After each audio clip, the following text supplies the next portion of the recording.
Halo teman-teman, selamat datang kembali di channel aku. Kenalin, nama aku Indri Artonang. Dan hari ini aku mau menyampaikan informasi menarik mengenai kebudayaan Batak. Untuk teman-teman yang baru bergabung di channel aku, welcome. And I hope you are not feel bored when you watch my video. Dan untuk semuanya, haanggi, iboto, nantulang, tulang. Nah, menonton video on, Ara Perhanami Anggia dapat menggunakan informasi mengenai kebudayaan Batak. So, without any further ado, this is my explanation about Batak. Here we go.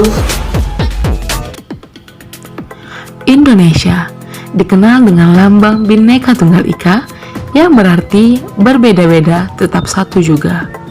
Hal ini sekaligus membuktikan bahwa Indonesia adalah negara dengan ciri khas dan tradisi yang berbeda-beda pada setiap provinsi.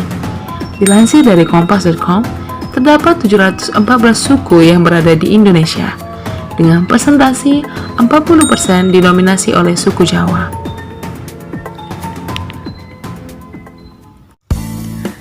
Di antara sekian banyaknya suku-suku di Indonesia, Batak menjadi salah satu suku yang penyebarannya merata di seluruh pelosok negeri Indonesia.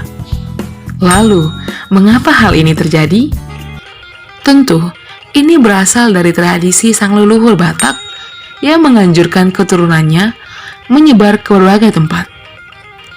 Identitas Batak tercermin dari marga yang diwariskan ke setiap generasi dan tradisi yang selalu dikaitkan dengan ulus sebagai identitas bangsa Batak. Di tahun 2020, sosial media booming dengan generasi muda Batak yang mengenakan ulos. Tentu, ini adalah salah satu hal yang harus dibanggakan di saat masa modernisasi. Generasi muda Batak menyadari untuk menjaga identitas suku dan kemudian melestarikannya. Namun, apakah semua masyarakat Batak mengetahui dari mana asal-muasalnya mereka sendiri? Hal inilah yang kemudian jadi alasan saya untuk menginformasikan mengenai asal-usul masyarakat Batak dan apa hubungannya dengan ulos.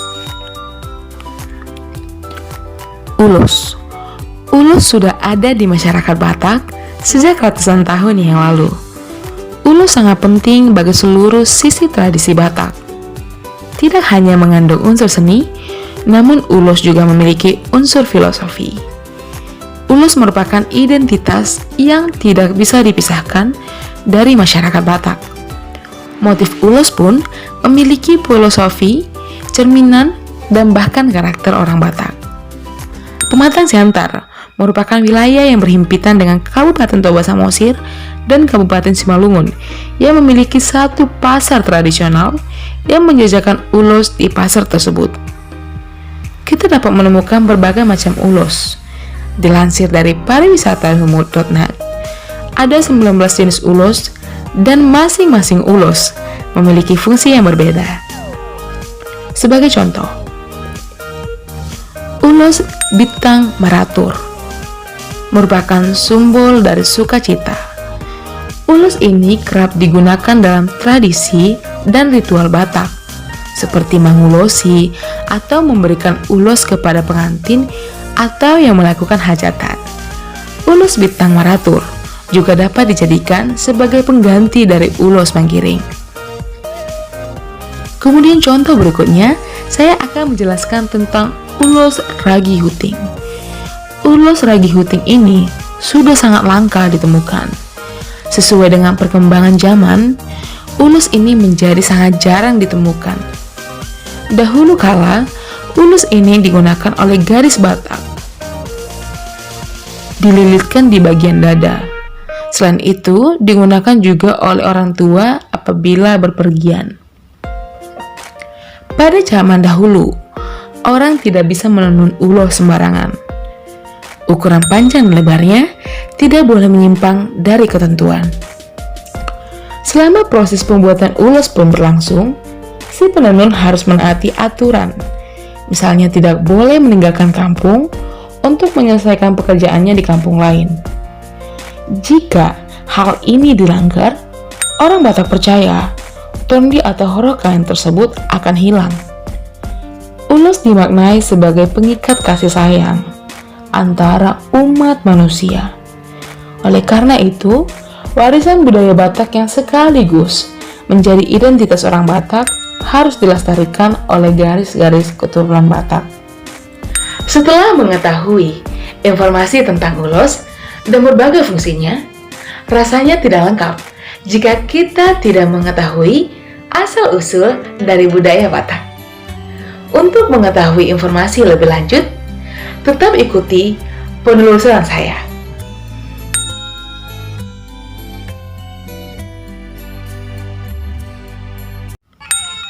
Pulau Samosir adalah pulau yang diyakini sebagai daerah asal muasal orang Batak. Di kawasan yang dikelilingi Danau Toba ini, terdapat banyak tempat yang dianggap sebagai titik mula si Raja Batak dan keturunannya. Salah satu lokasi yang dianggap sakral dan keramat adalah Gunung Pusuk Buhit dan kawasan sekitarnya. Pusuk Buhit merupakan puncak tertinggi wilayah Samosir Danau Toba dan juga dipercaya sebagai tempat mula jadi Nabolon atau Tuhan Yang Maha Esa menampakkan diri. Di kawasan Pusuk Buhit terdapat satu lokasi bernama Batu Hobon yang merupakan batu pusaka tempat awal mula suku Batak. Batu ini dianggap sakral dan di lokasi ini tentunya tidak boleh sembarangan. Memasuki wilayah ini harus menggunakan sarung dan setiap pengunjung diwajibkan untuk mengikuti sang pemangku adat melakukan ritual sebelum akhirnya naik ke puncak Pusuk Buhit. Lalu, mengapa batu ini dianggap sangat istimewa?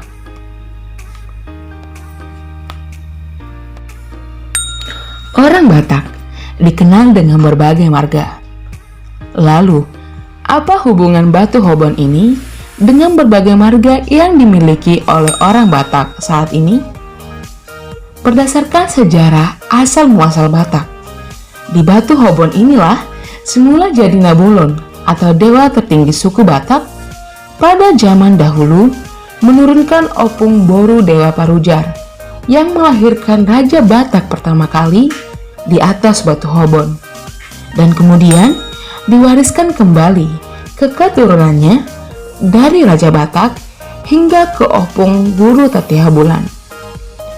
Anak Raja Batak sendiri ada dua, Opung Guru Tatiha Bulan dan yang kedua adalah Opung Raja Siombaon.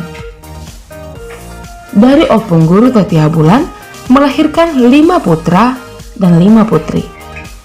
Nah, Batu Hobon ini lalu diwariskan oleh Raja Batak kepada Opung Guru Tatiha Bulan sebagai tempat penyimpanan benda pusaka dan harta leluhur orang Batak terdahulu.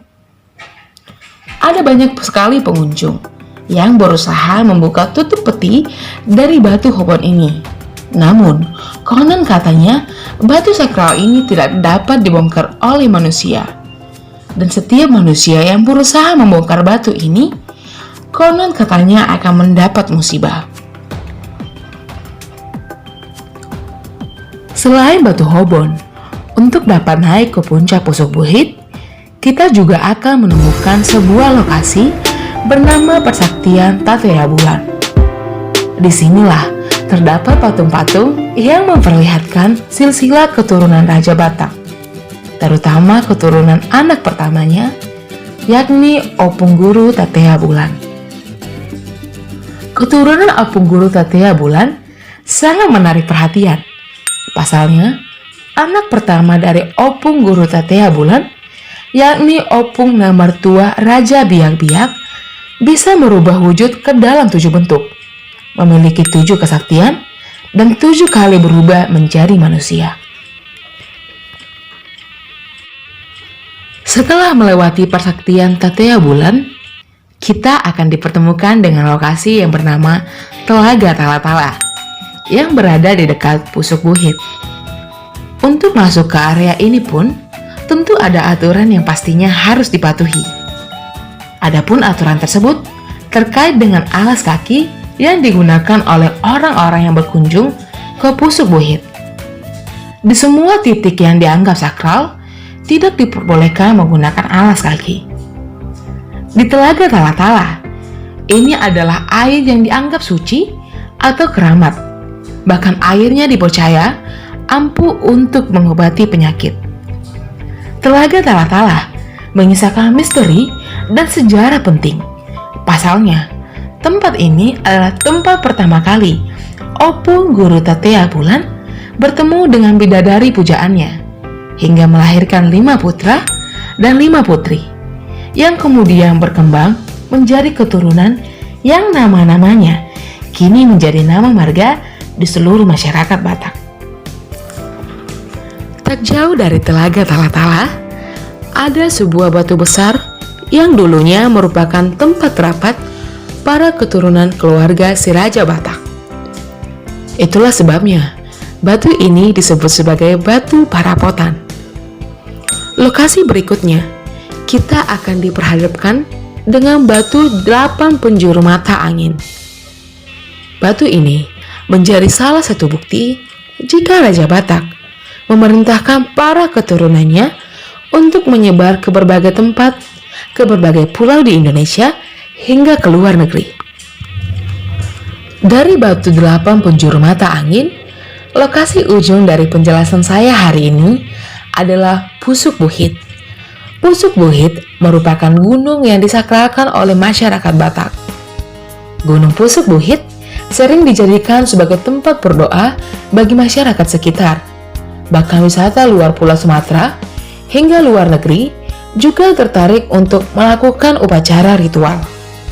Namun, walaupun tempatnya magis, tersembunyi keindahan kawasan Geopark Toba yang begitu memukau. Di lokasi ini, para leluhur Batak sering menyampaikan pesan melalui pengunjung yang datang. Ada 2 pesan khusus yang disampaikan leluhur Batak ke semua orang Batak di seluruh dunia. Yang pertama adalah Patun Hanguluan Toi Samaguan. Yang kedua, Ingot Bonani Pasogit. Inti dari pesan ini adalah hendaknya semua orang Batak yang ada di seluruh dunia mengingat asal muasal suku Batak, yaitu Pusuk Buhit dan Cianjur Mula-Mula. Demikian informasi yang bisa saya rangkum terkait ulos dan asal-usul budaya Batak. Semoga informasi ini dapat memberikan manfaat dalam mengenali identitas kita. Saya Indri Aritonang, Horas.